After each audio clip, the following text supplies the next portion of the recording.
বিসমিল্লাহির রহমানির রহিম। পূর্ণময় সেই সত্তা যার হাতে রয়েছে সার্বভৌমত্ব, তিনি সব কিছুর উপর ক্ষমতাবান, যিনি জন্ম ও মৃত্যু সৃষ্টি করেছেন এই জন্য যে তিনি তোমাদের পরীক্ষা করবেন কে তোমাদের মধ্যে আমলের বিবেচনায় উত্তম।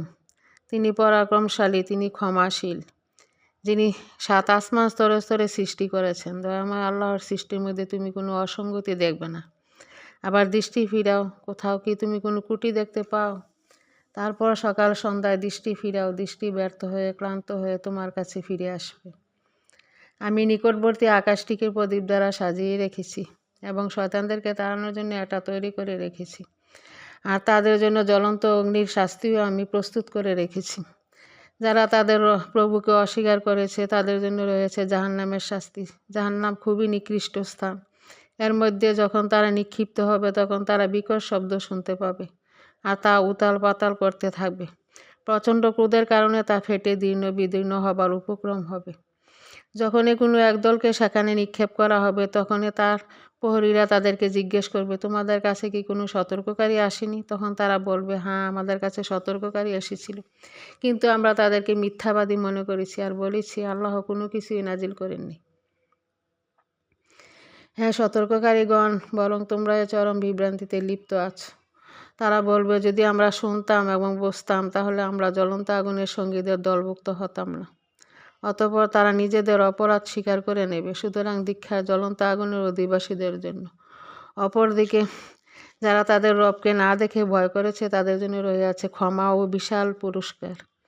তোমরা তোমাদের কথা গোপনে বলো অথবা উচ্চস্বরে বলো না কেন, অবশ্যই তিনি মনের মধ্যে লুকিয়ে রাখা বিষয় সম্পর্কে ভালো জানেন। যিনি সৃষ্টি করেছেন তিনি কি জানবেন না?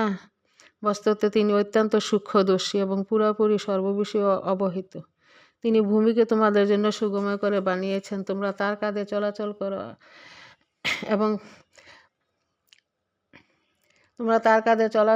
তোমরা তা থেকে রিজিক আহার করো, তার কাছে পুনরুজ্জীবন হবে। তোমরা কি আকাশের অবস্থানকারী সত্তা থেকে এই বিষয়ে নিরাপদ হয়ে গেছো যে তিনি তোমাদের সহ জমিনকে ধসে দেবেন না, তখন জমিন কম্পমান হবে? অথবা তোমরা কি আকাশের অধিপতি থেকে নিরাপদ হয়ে গেছো যে তিনি তোমাদের উপর বাস্তব নিক্ষেপকারী ঝড় প্রেরণ করবেন না? তোমরা শীঘ্রই জানতে পারবে কেমন ছিল আমার সাবধান বাণী। তাদের পূর্বের লোকেরাও মিথ্যাচার করেছে, দেখো কেমন ছিল আমার আচরণ। এইসব লোকেরা কি তাদের উপর পাখা বিস্তারকারী এবং পাখা সংকোচনকারী পাখিগুলোকে দেখে না? পরম দয়ালু আল্লাহ ছাড়া অন্য কেউ তাদেরকে স্থির করে রাখেন না। নিশ্চয়ই তিনি সব কিছুই দেখেন। তোমাদের জন্য কি কোনো সেনাবাহিনী আছে যারা দয়ালু আল্লাহর বিরুদ্ধে তোমাদেরকে সাহায্য করবে? আসলে এই সকল কাফেরেরা এই দোকার মধ্যে পড়ে আছে। তিনি যদি তার দেওয়া রিজিক বন্ধ করে দেন, কে আছে যে তোমাদেরকে রিজিক প্রদান করবে? বরং তারা অবাধ্যতা এবং উদাসীনতার মধ্যে ডুবে আছে।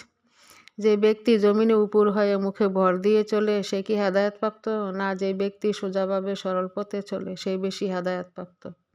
হে নবী, তুমি বলো, তিনি তোমাদেরকে সৃষ্টি করেছেন এবং তিনি তোমাদেরকে কান, চোখ এবং অন্তর দিয়েছেন, কিন্তু তোমরা খুব অল্প শুকর আদায় করে থাকো।